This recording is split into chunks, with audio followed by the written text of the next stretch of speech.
Okay, we are live.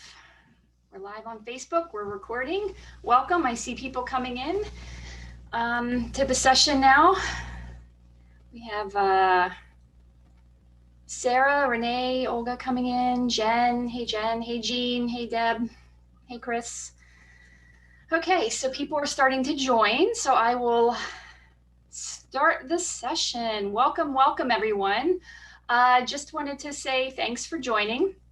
And feel free to say hi in the chat and let me know where you're dialing in from. It'd be nice to know where everybody's coming from and joining us from the world. So for those of you that don't know me, my name is Renee, and I'm a registered health and functional nutrition coach and founder of Nourish to Live RX.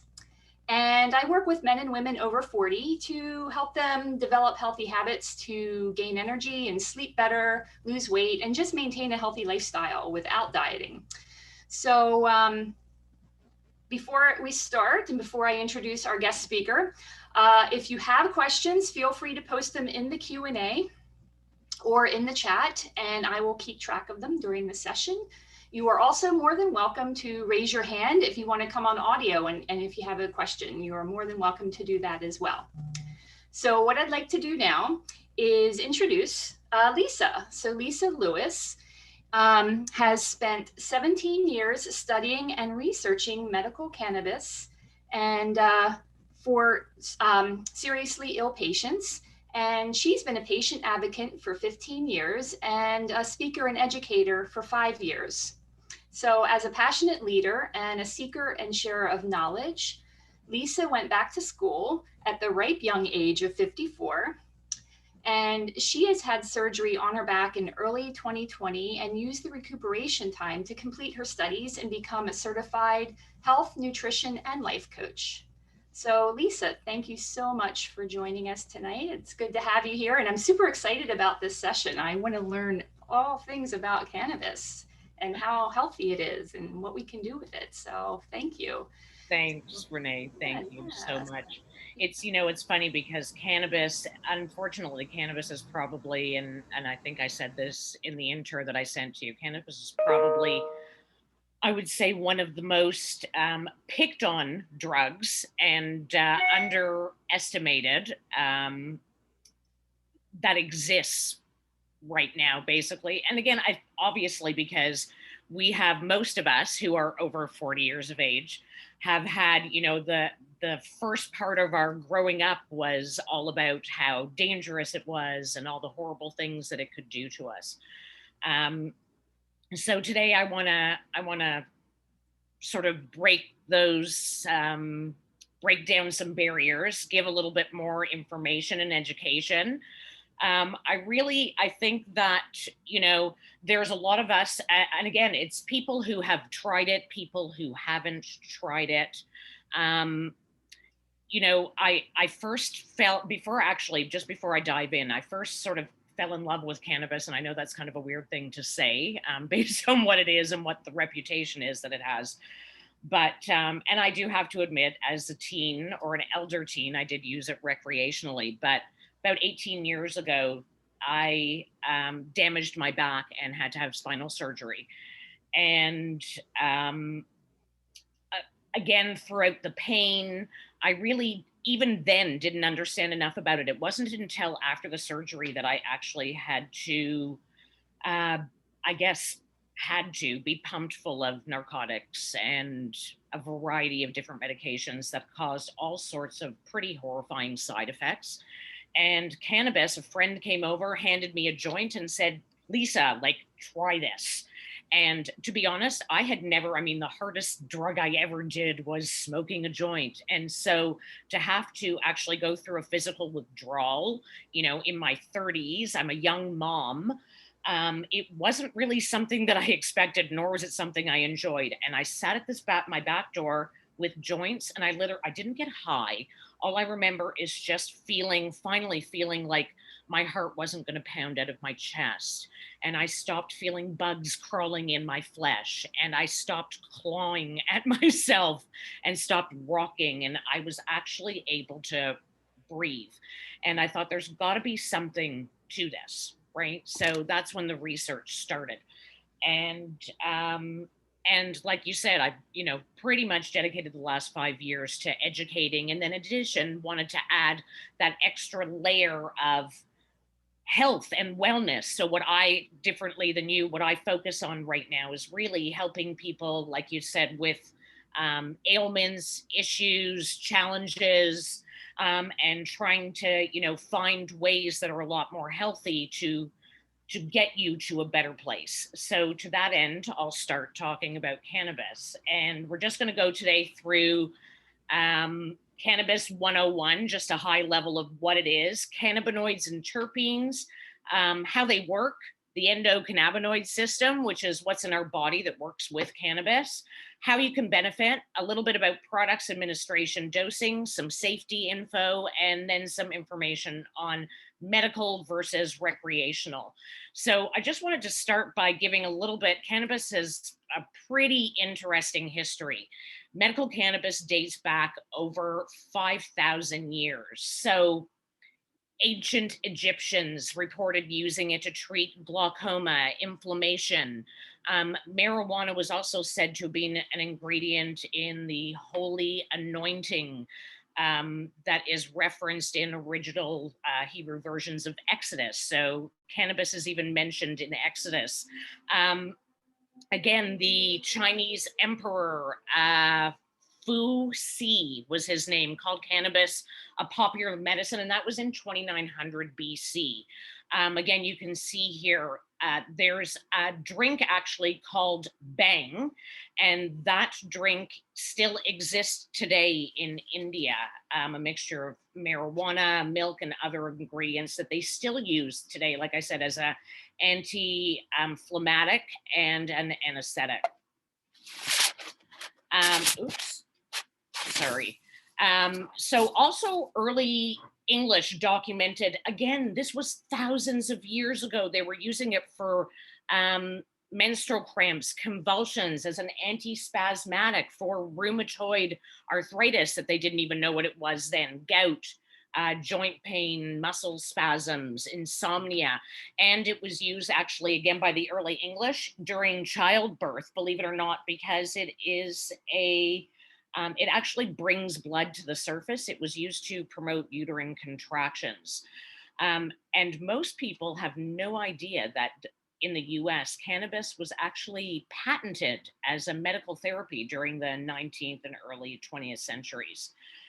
So cannabis, like I said, has been around for a really long time. But what makes it even more interesting, you'll notice a lot of people call it marijuana. I call it cannabis. Cannabis is actually the name of the plant. Marijuana, believe it or not, is a made up name. So marijuana was made up when everybody started going crazy and it was all the rage, reefer madness, etc., in the early 20th century. 1937, I believe, actually, was when the US passed that what they called the Marijuana Act. Now, marijuana was actually a made up word, and they made it up because they felt that it sounded foreign and dangerous. So I now refer to cannabis as the actual name of the plant. So again, what's kind of cool about cannabis is it grows yearly, it's an annual, but it also has two sexes. It's male and female, and the female plant is the plant that's harvested. The female plant is the one that is used for cannabinoids and terpenes. The female one is the one that everybody knows about, that people smoke, etc. right now. But I'll talk about it a little bit more. Right now, what we're finding is that it's more than just the female plant and the leaves and all these little bits and pieces that I'm going to tell you about. But cannabis actually literally is one of the few things that every element of the plant can be used for medicinal purposes. Most people know or have heard cannabis referred to as like an indica, which is what they refer to as indica in the couch, which is kind of has like a sleepy couch lock effect. Then there's sativas, which tend to be more uplifting. And most of what exists today in terms of cannabis flower is hybrid plants. So it's really a different balance, a different mix of both CBD and THC. But what again takes it to an even higher level, no pun intended, is that cannabis is made up of hundreds and hundreds of different compounds. Now, the one that is most well known, or I shouldn't even say one, there are hundreds of what we call cannabinoids that are in cannabis plants. And those cannabinoids can vary from plant to plant to plant. So it's composed of hundreds of these. They're naturally occurring chemicals, and they are what provide part of what provide relief for the variety of symptoms that most of us have heard of or know of in terms of uh, getting some relief from cannabis. So, what happens though is these cannabinoids bind to what is called the human endocannabinoid system. I don't want to get too sciency for you here, but that system in our body has a whole bunch of receptor sites, and those receptors are throughout our brain and our body. The ones that most of us have heard of are CBD and THC. But again, all cannabinoids are not created equally. And this little piece you'll see at the bottom of the slide are just some of the cannabinoids that have been discovered. But again, THC, CBD are found in the most abundance, but they're also the ones that have the greatest effect.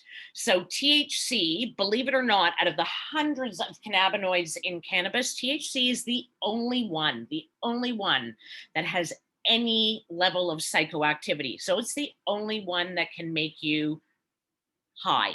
THC effects, though, are also, again, elevated mood, but it acts as an analgesic, an anti-nausea, anti-spasticity, sleep, and pain. Whereas CBD, very, very different. CBD is neuroprotective. Again, pain, anti-inflammatory, but CBD also plays a big role in mitigating anxiety and depression. So cannabis also has these really awesome molecular compounds that give it its smell, and these are called terpenes. So these compounds also profoundly influence the way that you experience different strains, different oils, different plants. The other thing that makes them so interesting is they can magnify the therapeutic benefits of cannabis. So, in some cases, when we use cannabis oils, certain terpenes can help magnify the benefits so that you can minimize the amount of THC. What these terpenes and cannabinoids do when they're working together is to create what we call, or what doctors refer to as, the entourage effect. It's that whole idea of the whole plant is greater than the sum of its parts. So when it's working together, it just works best. And that's why, too, a lot of people will try CBD, but there's lots of differences. Again, not all CBDs are created equally. So what I guess the legal system has done right now is it's really genericized everything. So it makes it a real challenge for people to figure out what's going to work for them. So I want to jump back to terpenes because they're one of my favorite things about cannabis. And what makes them so awesome is that terpenes literally live in all plant life. They live in every plant and even some insects that exist on our planet. Again, hundreds of them, but some of the most popular and the ones found in the most abundance, they live in our fruits and vegetables. So myrcene, for example, lives in hops and lemongrass, but myrcene also has a relaxing, sleepy kind of analgesic effect, but it can also help as an antioxidant. Limonene, again, I have a favorite terpene. It happens to be limonene. I talk a lot about it because it's found in abundance in citrus fruit, particularly in the rind. So, like lemons, oranges. There's a reason why orange juice is a morning thing and why people love fresh orange juice in the morning and it makes them feel good and lifted. That's limonene. Limonene, though, what makes it also just so beautiful is that it has anti-inflammatory properties. Again, it can also be relaxing, but in a different kind of way. Caryophyllene, again, caryophyllene is found in black pepper and cloves, also in rosemary. Again, another analgesic. It's also, though, caryophyllene is one that acts a little bit like a cannabinoid, and it's neuroprotective. Um, Terpinolene, anti-inflammatory, pinene, anti-inflammatory. And again, a lot of people, they'll use pinene as a bronchodilator. So pinene can actually help people with bronchitis if they are ingesting a water-based vape with pinene or cannabis that happens to be high in pinene. Um, Humulene and linalool, again, also anti-inflammatory, antibacterial. Humulene, we like to use cannabis that's high in humulene in creams and stuff, especially when people want to use some of the creams, topical creams for skin conditions. So how it works, that endocannabinoid system that I talk about, again, I'm going to try and not get too science geeky on you here, but this system was discovered in 1992, and basically it regulates homeostasis. What that means is it influences literally pretty much every system in our body, including brain development, memory, pain, stress, sleep, psychomotor behavior, immunity, inflammation, energy. You can see everything here: cardiovascular, digestion, and bone development. So there's three sort of main components of this system. So, like you can see here, these cannabinoid receptors, remember I said that the cannabinoids in cannabis basically, for lack of a better word, bind to these receptors in our system. So our system is filled with these CB1 and CB2 receptors. And as you can see here, again, they're located throughout the entire body. So CB1 receptors are concentrated in the brain and central nervous system. You can see here in green what systems are influenced by the CB1 receptor. CB2 are more widely distributed, and then there are some areas of our body that seem to have a mix of both of these kind of receptors. What's really interesting is, sorry, I'm going to jump back to this picture for a second. What's really interesting is that with these receptors, different cannabinoids activate different receptors. So, for example, THC activates the CB1 receptors. So, if you're looking to deal with a neuropathic issue, like in Parkinson's and MS, or you're suffering from nerve pain, you're most likely not going to get the relief that you're looking for unless there is some THC. And again, keeps you from wasting time and money on lots of other CBD type products that aren't going to cut the mustard, so to speak. CB2 receptors, however, again, CB2 receptors are very easily accept CBD.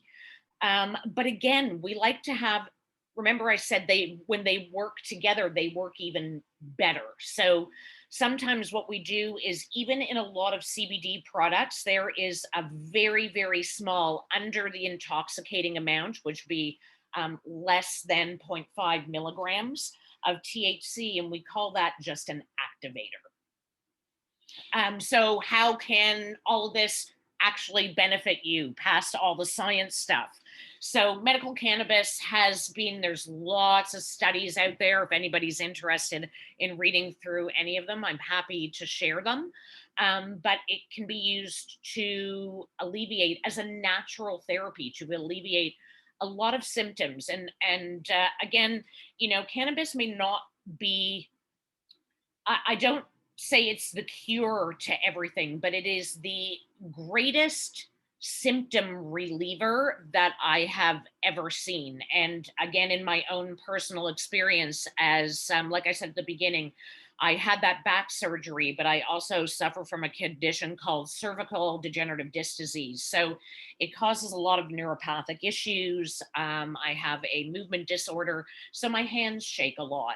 And on top of that, I have a digestive disorder. So cannabis really has kept me from basically sitting on my behind and not having a life. It's done kind of the polar opposite of what a lot of people see cannabis as.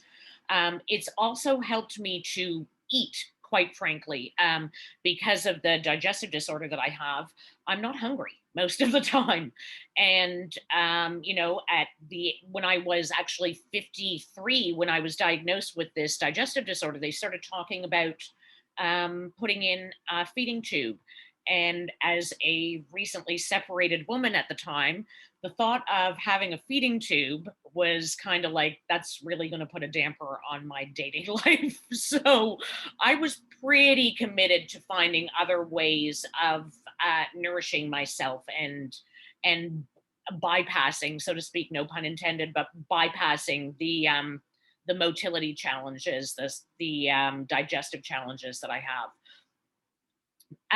So to dive into a few of the things and to bring it home for some of you, body pain really is the primary reason that people end up turning to medical cannabis. There are lots of clinical studies, and there's three main types of pain. So the first type really is what most of us have, which is caused by a physical injury, often treated with an anti-inflammatory. But then there's, like I just talked about, the neuropathic pain, and that can be also caused by injury or medical condition, and it's usually injury to a nerve. Anti-inflammatory medications are not usually effective. And I can definitely attest to that. And then there's central pain. So, what we call basically generalized pain that seems to arise without a physical injury, and fibromyalgia is definitely a really good example of that. But the really great news is that, again, there is potential for cannabis to treat all of these types of pain. Um, when it comes to arthritic pain, uh, again, as we start to age, all of a sudden, I remember at like 43, and I had been so athletic when I was young, and I was a skier, and I did ballet, and I danced, and all sorts of things. And I'm thinking, oh my God, I'm so fit. I'm going to rock when I get older. And then about 43 years of age, I started trying to figure out what the heck was going on with my knees, like, which is where it first showed up, actually, in my knees and in my hips. And cannabis has been a lifesaver when it comes to arthritic pain. Cannabis contains really potent anti-inflammatory, and when I was talking about those awesome terpenes before, there was one, if any of you remember, there was one I mentioned called caryophyllene. And caryophyllene, when it works with CBD and THC, is one of the most powerful anti-inflammatories that I've had the experience of using. Really great for treating rheumatoid arthritis. Also, because RA is an autoimmune disease, we know that, like I mentioned to you, the cannabinoids act by modulating the activity within that immune system. So it's working within that endocannabinoid system to actually replenish, deplete pain by replenishing endocannabinoid depletions in the system. Anxiety relief, again, another really huge one.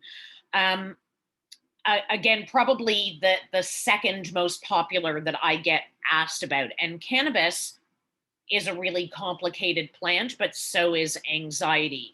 And again, a lot of people will say or pick up the phone and call me and say, well, what I have anxiety, what do I use? And it is so incredibly individualized, just like our own endocannabinoid system is very individualized. Everybody is just a little bit different. Sometimes, again, most of us may have experienced taking just a regular off the shelf medicine that works better for one person than another, or doesn't work at all for one person and works beautifully for another. Um, so it's always a question, especially when it comes to anxiety relief, what kind of THC to CBD ratio, or no THC, terpenes. Anxiety also, because there is such a huge connection between the mind and the gut, anxiety evolves and changes. So the way that we treat it may evolve and change. Um, so cannabis, though, again, very different, like I just said, for each individual. Some people will say, oh, but cannabis gives me anxiety if they've tried it. And that actually is usually, we find that anxiety in cannabis, again, usually associated with THC. But at lower doses, much lower doses, cannabis can really, really help anxiety. I've actually even worked with a couple of very young clients in their 20s, and a couple of clients actually in their 40s and 50s, who had a strong desire to get off of or pull back on some of their anxiety medications. And so I worked with them and their doctors, like I said in here. Doctors who are open to it. I have some great relationships with a lot of doctors. I spent the earlier part of my career doing some education for doctors and nurses, other registered professionals. And cannabis can be such an incredibly healthy alternative to SSRIs. But again, it is imperative that you work with an educated professional, like somebody like me, and a doctor when ordering or sorry, when weaning off of any of the medications. Um, Again, you can cause yourself extreme harm by jumping off of medications when you're trying to try it, not even just cannabis, but any other, um, I guess, natural solution. Better sleep. Again, something I know that's near and dear to Renee's heart. But when it comes to cannabis, like I talked about it, some of the strains, some of the oils are more energizing, but some are much more calming, more sedating. And cannabis, again, because the plant contains so many different cannabinoids, terpenes, and also flavonoids, which I haven't even gotten into talking about.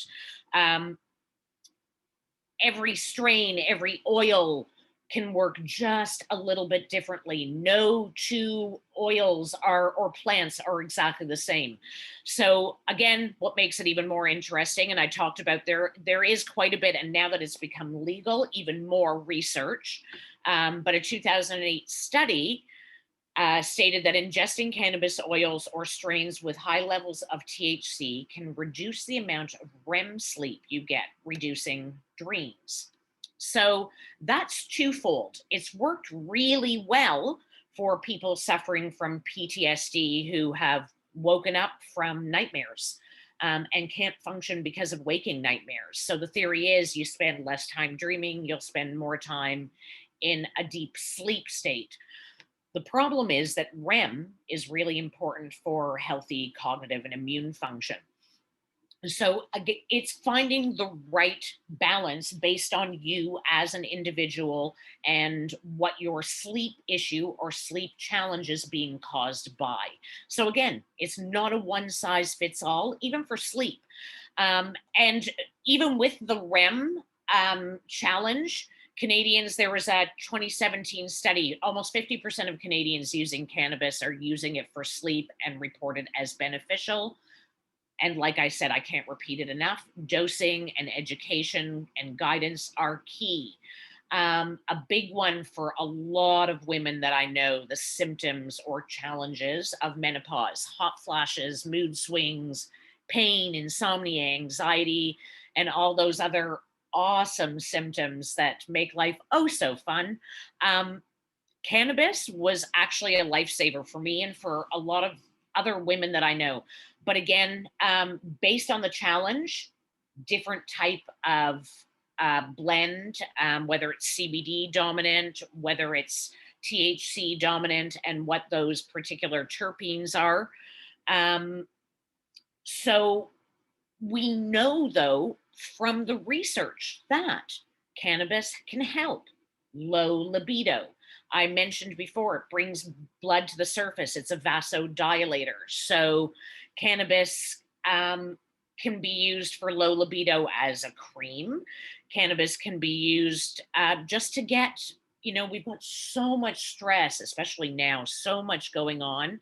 And if it's the right cannabis, the right place, the right time, the right information, the right plant, the right way of using it, it's just to relieve anxiety, help you relax, etc. Hot flashes, insomnia, pain, and mood swings. Um, and then last but of course not least is cancer care and for palliative purposes. For all of those reasons that I mentioned and more, cannabis plays a pretty um, life-saving role. And I don't mean by virtue of the fact that it cures cancer, but you know what, even going through, I mean, I have people and patients who have had to deal with chemotherapy for 3, 4+ years of their life. And that is not a fun situation. And cannabis in different ways has been able to help people through that. Um, when it comes to products, administration, and dosing, you'll see here, this picture is legitimately um, from oh my God, there are more than 100 licensed producers in Canada. So, system works in a very interesting way. You might be able to see some of the product names on here, but according to Health Canada, packaging is very strictly regulated, and they're not allowed to put any fancy words or anything in terms of advertising on here. But cannabis products, they're flower that people smoke, there's oils also that people actually vaporize, but there are oils that people ingest. There are now all sorts of different edibles. There are pre rolled joints, there are powders, there are creams. I mean, the choice is endless. So, again, it can become super confusing.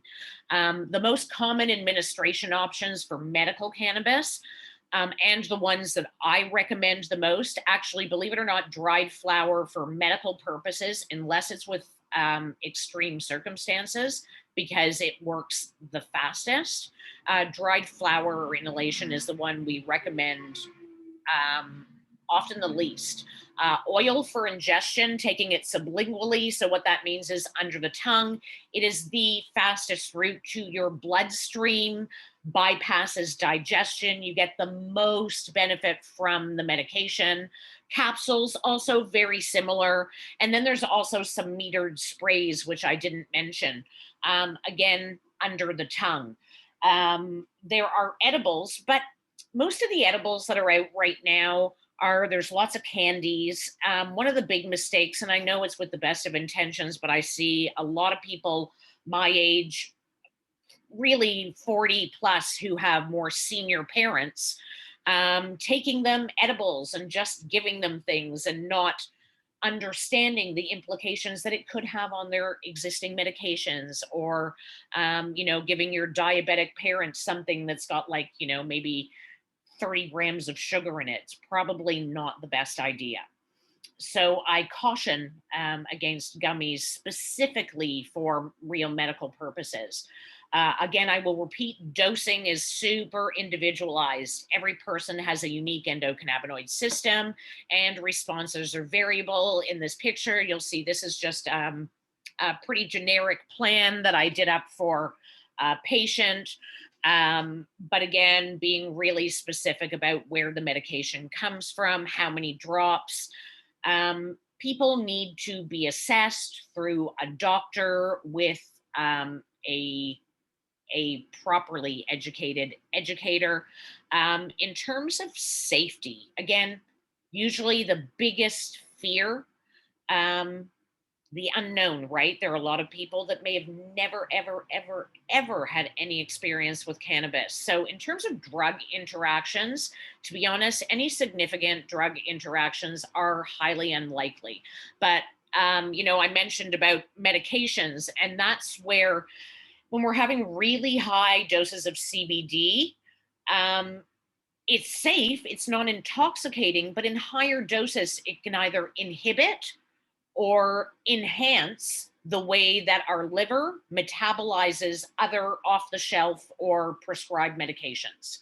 So, THC may interact with depressants, antidepressants, your SSRIs. It could enhance the sedative effect. Um, it may make you feel like your heart is racing, exacerbating like tachycardia and hypertension. But again, most of these extreme situations, all of these latter ones, are caused by THC. Um, and again, I have to mention that really important to understand your medications when working with CBD. Although CBD is non intoxicating, like I said, it can increase the efficacy, which may not always be a good thing, or decrease the benefit of other medications that you're on. Conditions that we want to watch out for: schizophrenia, like I mentioned, cardiovascular disease with tachycardic issues, blood pressure issues, hypotension. And then I also mentioned the consumption of other depressants, sedatives, anti inflammatories, anticoagulants, particularly opioids and alcohol. They don't mix well together.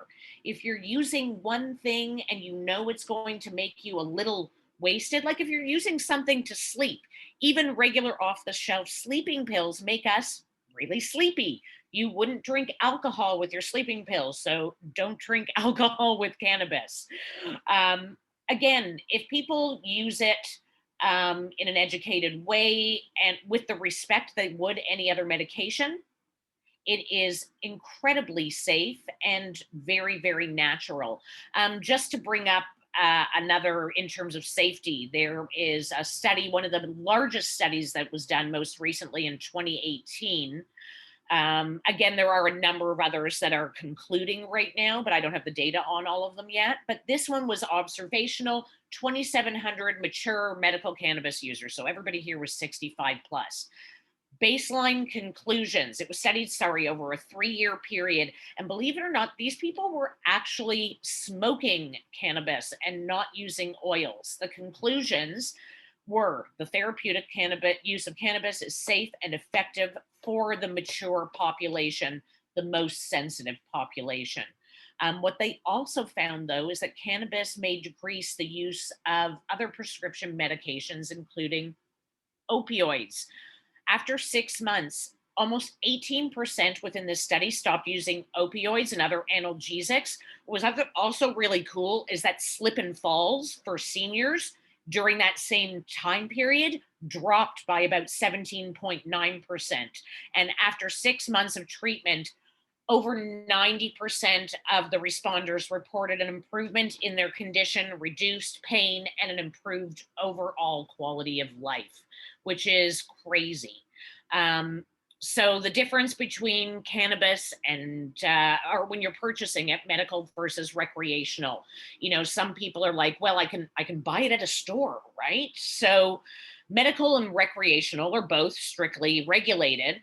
Now, remember I said there's all those licensed producers? The recreational market buys and must buy from all those licensed producers. The medical market also use it, or it's actually those licensed producers that are producing, so it's direct.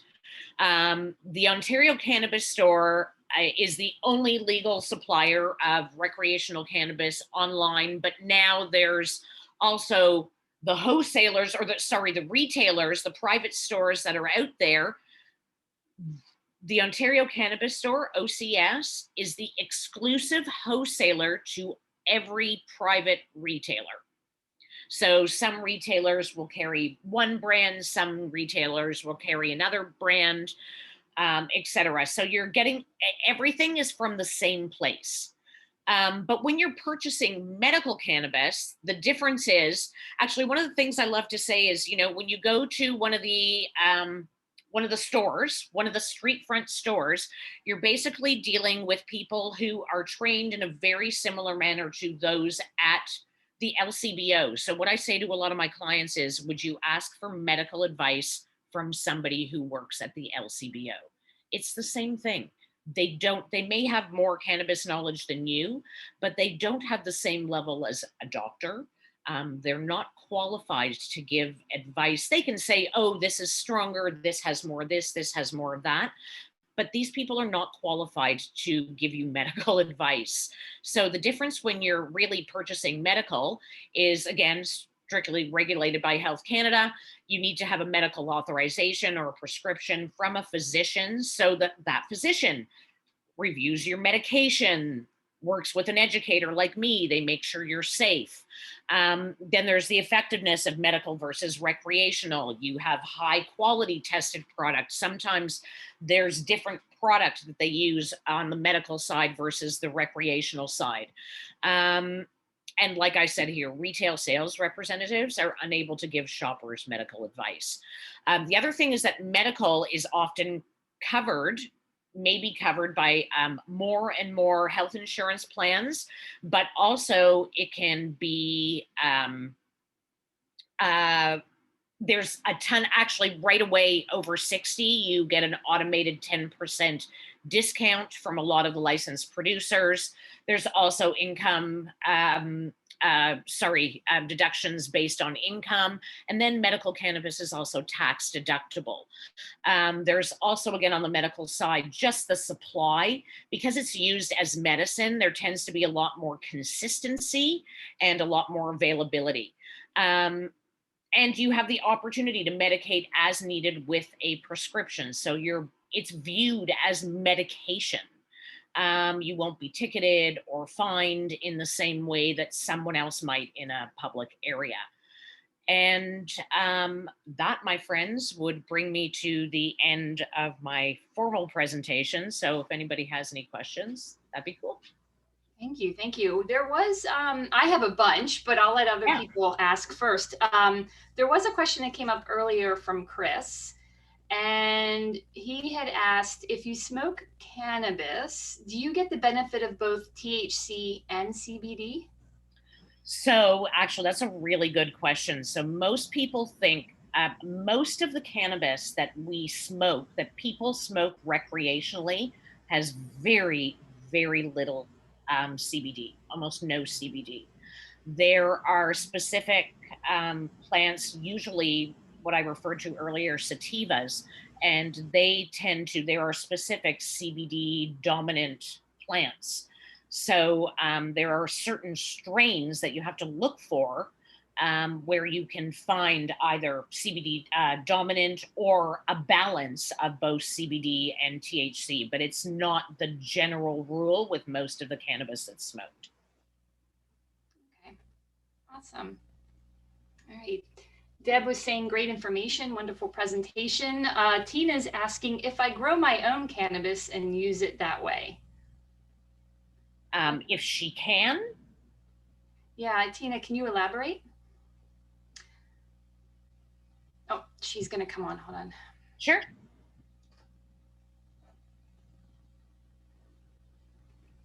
Okay, go ahead, Tina. Yeah, so if I actually was going to grow my own and dry it, would I be able to smoke it? The only thing I don't know if it be, you mentioned, I didn't realize there was a male. I guess everything has male and female, but I guess how would you know what is the difference? How can you tell? Oh, that's a big question actually, Tina, because technically and legally you can have, depending on the licensing, you can have a certain number of plants at home. But there are men and women out there that, growing cannabis is considered an art. just like any, growing plants or being able to maintain and grow plants. So a lot of it, the short answer is you can grow cannabis, you can dry it, and you can smoke it, but you have no idea or you may have no idea what you have.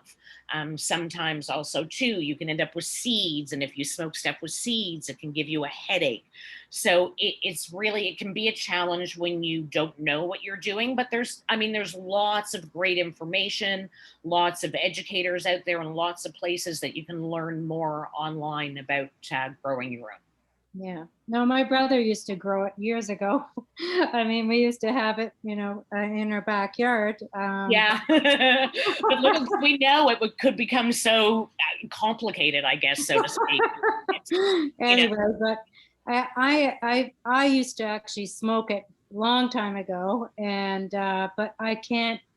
Since I quit smoking 30 years ago, I haven't smoked marijuana since then. But that's where the oils, Tina, that's where the oils are awesome, right? Like you can get them. You don't have to necessarily get a license to try them. Most of the storefronts will offer a variety of different oils, and they can give you the basics. Right. If you want to just try it and see what it's like, it's a lot easier, especially if you perform. Lisa, I've actually purchased actually gummies and like for sleep, and I also suffer PTSD and stuff like that. So I mean, the first time I tried, like it mentioned that you should take, is it 20 milligrams? Each square is 10 milligrams or 10 something, anyway, I can't remember, but it see, and it depends. Were they CBD? Were they THC? It had CBD and a bit of THC, like a bit of that, but it recommended that I take 2 of them, which they were 10. I can't remember. I'd have to look at the package now. It's been a while since I've taken it. But anyway, the question is that I've noticed, like the first time I tried the 2, like I felt, wow, it really hit me hard, and it made me sleep. Then the next time I tried it, it didn't do anything for me. So depending on where you purchase them, and yeah, again, I'm not a big fan of using them for sleep, because most of them are filled with sugar, right? The other thing is consistency when they're made. So again, depending on where they're purchased or how they're made, there could be inconsistencies in the dosage of each of them, which could have caused the difference. One of the things, again, that I love for medicinal purposes about oil is you really have control over your dosing. Yeah. So right. How would you, I'd like to try the oil. So now, do you actually recommend to go to, you mentioned about the medical store. Now, how can you tell, I guess the ratios, and that's something that. Yeah, so the stores themselves, they're not really set up for medical purposes. They are pretty 100% recreational. And then if you really want to go, there's a ton of clinics. I work with a couple of them that you get a script from a doctor, you get registered, and then you can actually order it online. Oh, okay. You can talk to an educator, etc., or you can talk to somebody like me and get customized dosing. There's all sorts of different ways, and there's a lot of options right now. If you really want to go, like if you're serious about trying to work with your sleep and, cannabis in particular, or a specific ailment, then again, I can't recommend enough going the medical side, because it just becomes hit and miss when you go to the stores, because it's kind of like buying from the LCBO. Okay. Well, thank you so much. You're very welcome. Thank you. You could take me off put me on mute again. Okay. Thanks, Tina. Okay. That was awesome. Yeah. Yeah. Does anybody else have any questions? I do have one that was kind of a follow-up to what Tina was saying, because as you were talking, it was quite interesting. So if you want, like, say somebody like Tina wanted to go the medical route, does she have to go, like, would she go to her family doctor, or does she have to go to a specific clinic? You can do it both ways, right? Okay. So it depends. Some people are not comfortable talking to their family's doctors. Some are very comfortable, and some family doctors are educated, and some are not, but open and willing to say, hey, I'm not educated, but you know what? I'll give you a referral, and there's lots of clinics. Like I said, I mean, Cannabis is one of them. There's online ones that you can pay for, like on demand ones too. They tend to be more expensive. But the like a Cannabis is, I know it's, you see the doctor through OHIP, right? So some of them allow self-refer, what we call self-referral, as long as you have an MRI or a prescription, or something saying, hey, I have this, legitimately have this medical condition, and they will make an appointment for you with a cannabis educated physician. And right now, all of them are being done online. They're all being done through a secure portal, like a telehealth. Mm-hmm. And like most people have been seeing their doctors. And that doctor will chat with you. There is a difference. I mean, I am not free. I do charge extra because I do a lot of hand holding and I do customized planning.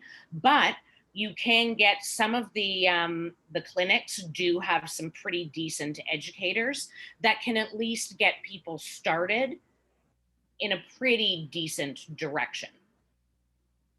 Awesome. Okay, cool. Deb was asking a question. So for arthritis pain, are the CBD creams effective? In my opinion, or should I say based on my experience, and I've worked with quite a few people, there are some wonderful creams out there, and there are some kind of okay.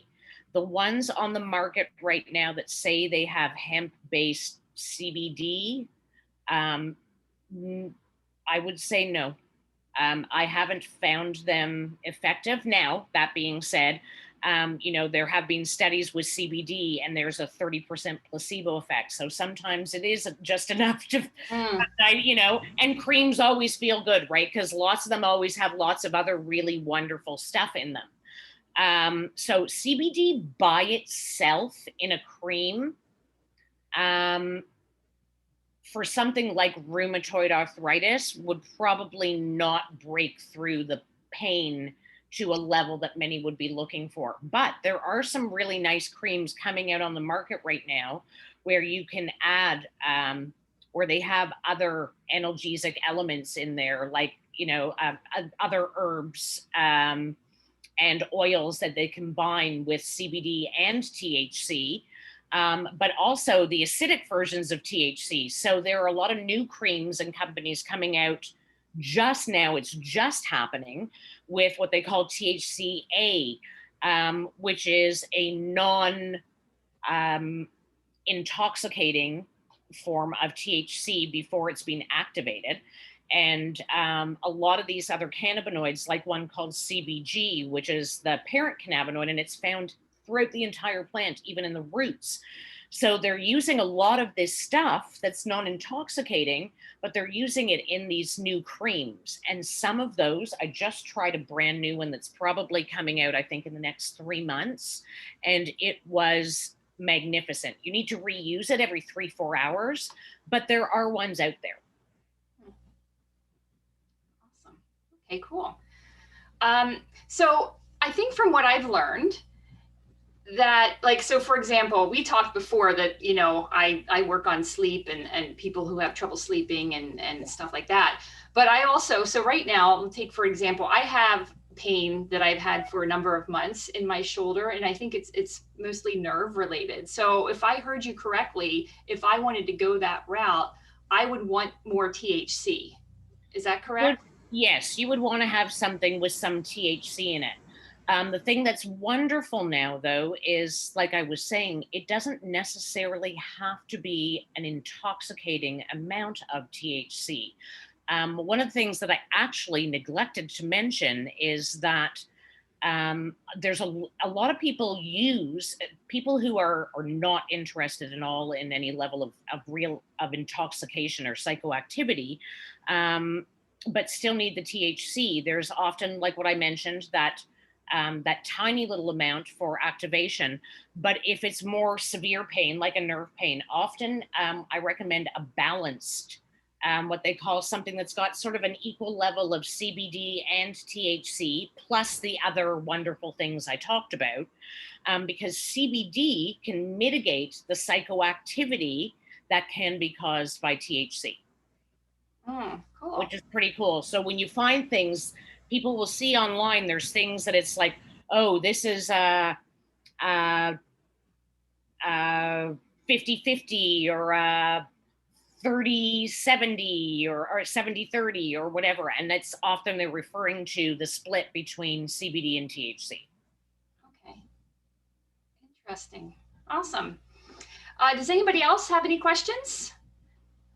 I know we're getting up to the hour, so I don't want to take a lot of time, but you know, she's here. So this has been very informative. I had no idea there were so many different kinds of cannabis and the different ways. Like I knew the plant was used a lot, but I just didn't understand how it was broken down. So very interesting topic for sure. Now,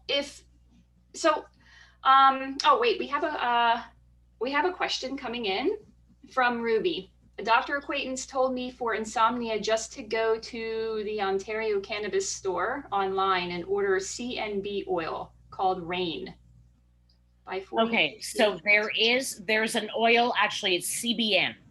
So there is actually, that's a really good question too. CBN is really cool. What CBN is there's a scientific process that happens, but basically CBN is aged THC. And what happens to it as a plant, what happens to it is it loses its psychoactivity, its intoxication, and it basically just maintains its sedative sort of couch lock effects. And if you can find a good CBN oil through the OCS, I don't know how high the dose is. I hadn't seen one in a while. CBN is a great product. Again, it can be a little bit different for everybody. Sometimes people need to have the other cannabinoids in order for it to activate to its full potential within your body. But CBN is an awesome place to start because, like I said, you don't get that, you don't get high. It's more like a sleeping pill. Okay. And she was saying to take 2 cc a night. That's what the recommendation was. 2 cc's. Again, I'm, I would want to ask Ruby specifically a couple of questions in terms of how she's responded to some other medications before I would want to say how much. I always recommend starting with like at a baseline amount because you can always go up, right? So. Mm-hmm. Okay, awesome. And Lee is asking if you have a website. I do indeed. My website is called livebetterwithlisa.com. Okay, I'll put it in the chat. And you'll see now, I mean, the health coaching is front and center, but under services, there's health and cannabis or cannabinoid therapy is what I refer to it as. Okay. All right. So you had mentioned that the it could affect some medications. Is that the same with supplementation as well? Like over the counter, like, if you just take normal supplementation? Actually, yes, absolutely. Certain supplements, yes. Some not so much. And again, it's the same thing with medication. But again, if you speak to a doctor, or an educator, and slowly but surely, I'm hoping within the next couple of years, pharmacists are starting to get more educated. Unfortunately, right now, even with shoppers being on board, you can't go to a shopper's pharmacy and talk to the pharmacist. They are not educated on cannabis. But again, slowly, there is more education out there that can actually help people. But it's just, know that if you have something, and if you're ingesting something that metabolizes like most medications and supplements through the liver, then there is a chance that high doses of CBD or some element of THC can, predominantly CBD though, with the medications, in terms of how it works with our liver. So they can make it a little bit stronger or a little less effective. Okay. So Awesome. that's why I keep saying, sorry, Renee, and I can't say it enough, is that if you really want to go medical, talk to an educator, talk to an educated doctor, Mm-hmm. figure out how to do it the right way so you don't, because that's the really, I'll end your question with one thing I should have started with, and that there is no physiological way to actually kill yourself from cannabis, to overdose. I talked about all those receptors, and none of those receptors, cannabis or the cannabinoids from it, only bind to those receptors, and none of those receptors are found in the brainstem, which is where your breathing can be cut off. That's where cannabis differs from opioids, and that's why, with education, myself and many authorities, medical authorities, including Dr. Sanjay Gupta, really changed the way that they looked at opioids versus cannabinoid therapy. Awesome. Okay. All right. I thought I saw a hand raised. I don't know if anybody, if you want to come back on and ask a question, if you want, feel free. Otherwise, are there any other questions? If not, if somebody has a private question or anything, they can always email me too. My email is here. Well, yeah, and that's what I was going to say. How would people like get in touch with you if they want to find out more about what you do? Do you like them to call you? I know you have your email and your phone here. So your website. My email, my website, phone. Oh, Jean wants to talk. Jean, I'm gonna let you in. Sure.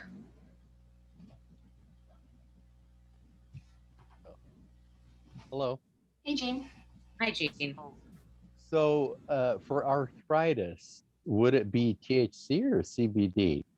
And would it be topical, internal? Would you smoke it? So topicals are wonderful. Some of them are really great. Like I said, the ones that tend to contain more than just CBD, like I said, those terpenes, those other aromatic compounds also sometimes have a lot of medical benefits, but it is pretty temporary relief. So you have to continue to reapply. For arthritis, I am a big fan of CBD. But I'm a big fan of CBD with what I'm not sure if you heard before, but what I mentioned, a small amount of THC as an activator. Again, acknowledging everybody is different. Some people can obtain arthritic relief from something that has, like I said, that small amount of activation or activator, or there's some really rich CBD oils that you can ingest as well that definitely provide some level of relief, depending on whether your arthritis is autoimmune related. So that's why I said it really is quite individual. But I usually do say, realistically, again, there's a lot of people that may say otherwise, but I've been studying this for more than 17, 18 years now. And in my experience with pain, most people do need at least a small amount of THC. And I personally, I recommend oil ingestion. So, so you would go to a doctor and get their recommendation as to what to acquire, because you can go to the store and there's 50 different CBD. Yeah, exactly. So like I said, they're not all created equal. And I think I mentioned these stores, unfortunately, it really, they're I'll say it again, it's like going to the LCBO for medical advice, right? So it's kind of hit and miss. You might get somebody in one of the stores that actually happens to have more knowledge and get a decent product from them. And there are a few, there are definitely a few. Um, but if you are on other medications or have any other medical issues, I strongly recommend going through a clinic. One of the bigger ones in Ontario or in Canada, actually, because I know they have multi provincial access, is called Cannabis. And all of that is covered by OHIP. So often they will allow self referral if you can prove that you have a medical ailment. And again, all OHIP covered. You speak to a doctor. Now the doctors will say, hey, you know what, I think you're good based on your other medications, any other health issues. They will say, yeah, you're good for cannabis. I think you're a good candidate. But the physicians do not recommend what oils to take, what strains to take, et cetera, et cetera. They just don't. It's like pharmacists, right? Like it's the same as the physician pharmacist relationship, although the educators right now don't have the same, level of education by any means as a pharmacist, but they almost play that type of role in terms of having a better understanding. And I think I had mentioned a lot of these clinics have some pretty decent educators that are also covered by OHIP and are a really great start. And then I get a lot of people coming to me if they want more hand holding and sometimes have more complicated issues, or, there's some trial. It can take a period of time, just like not every medication. Some people, again, for nerve pain, gabapentin versus Lyrica, right? Like it works different for, same thing with antidepressants. It's the same thing with painkillers. I hope I've answered your Right. question, Jean. Yeah, I'm getting cortisone shots right now, but that deteriorates the bone. Exactly. Yeah. So an alternative method for the pain relief would, really come in good for me. You But really I'm in can. And California. I have to tell you, like, if you find the right one, and again, sometimes there's a little bit of trial and changes. And like I said, I always recommend starting at the lowest. But it can be done with a little bit of THC, but without the intoxication, because we're mitigating with CBD. But it definitely can be done. Yeah. So it sounds like self-education is an important element here. Self-education is huge because it keeps you from wasting a lot of time and money, quite frankly. And like I said, there's some great, you know what? Most people don't. You just said there's all these stores out there, but people don't realize so many people are going there to try and find their medical product, and it is literally hit and miss. And the stuff's not cheap. So, if you go to the store 3 times to try and find something, a lot of people are either by then are just like, forget it. Doesn't work for me. I'm giving up. And, you may miss out on a really wonderful opportunity for your health by giving up because the only option you've tried is going to a storefront. Yeah, and so your website is probably, a huge resource. I've never heard of anybody else like you that is on this. So Definitely I've got some more information on there, and you can always send me an email if you've got any specific questions. Great. Thank you. You're very welcome. Okay. I think we should, wrap this up. This has been a really good session, Lisa. Thank you so much for joining us. It was very informative. I really, really liked it. Thank you. Thank you. You're very welcome. Thank you. So glad we were able to touch base and get this going. So, and everyone, thanks for joining. To all the attendees, I appreciate it. And everybody, thank you.